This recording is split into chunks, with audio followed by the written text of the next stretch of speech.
identity grid is the final drawing for this process journal. This is what you'll be presenting at the critique.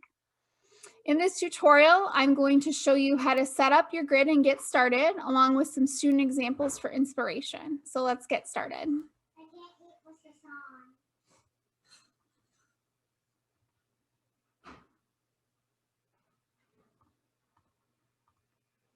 You have a lot of options with this grid. There are only a few things you need to have, including 20 boxes, and representing yourself using drawing and words as needed.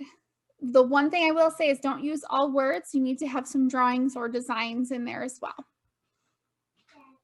Things that you can include might be letters of your name, numbers of significance, drawings of images that describe yourself, but it's definitely not limited to that.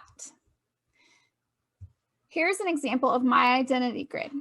So I'm going to walk you through the significance of my squares, starting at the top and reading each row like a book, so going down, so that you can get an idea of how to create importance into each of your squares. So starting at this one right here, this person, yoga is something that I've been passionate about for almost 10 years, and I still don't even consider myself good. I just love how it makes me feel. The next square here, I'm a music fan. I like many genres and types of music, but my favorites include indie, alternative, hip hop, jazz, and folk, to name a very few.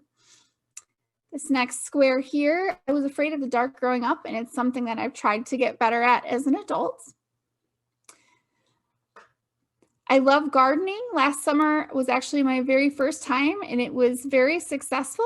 I recently moved and I have an all new garden. I'm gonna have to make all new garden beds this spring, and I'm not looking forward to the work, but I'm looking forward to the veggies and fruits that I'll be growing in my garden. Next down on this row, I am a breakfast lover. This is my favorite breakfast here, which would be an egg toast with my mom's homemade strawberry jam, and avocado and bacon. Yum. This next square here, journaling is one of my favorite pastimes. The next square, natural health, using food as medicine, is something that I'm truly passionate about. And I also just like fruits too. But this next one here, I'm from Michigan. I moved to Florida briefly after college and taught there for a few years, but I love Michigan and moved back here because my dream was to be an art teacher in Ann Arbor. This next one here represents my husband and I, and our motto is to always be on each other's teams. Number 10, this one here. I have two lovely daughters who are 3 and 5. They've changed me in so many ways, and I'm super proud of who I've become as a mom. This next one here, meditation, is something that I really love, and especially on stressful days. This next one, I'm a dreamer, and I usually have my head in the clouds thinking of something new to create. The next one here, I've been working on being more an honest version of myself. So this rainbow represents being my truest self. This is a pan with kale in it. I love to cook and bake, especially healthy food and veggies that I've grown in my garden. This next one, I'm a glasses wearer. I have quite a few funky, fun pairs of glasses.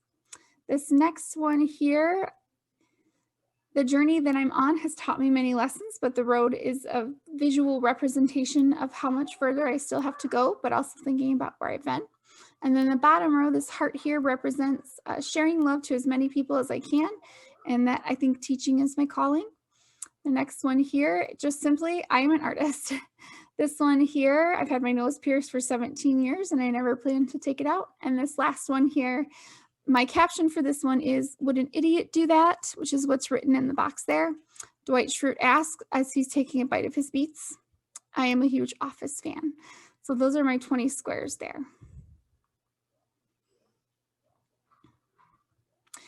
Take a look here at this past student artwork. What do you notice? What looks interesting? What mediums did the students use? Now you'll create your own version. You may use as many of the supplies as you received in your art bag. If you want to use watercolor, feel free to use an additional sketchbook page to practice with before doing the final squares. So now we're going to move over to the last part of this tutorial, which is just me showing you how to draw your grid and get started. So we'll shift over there.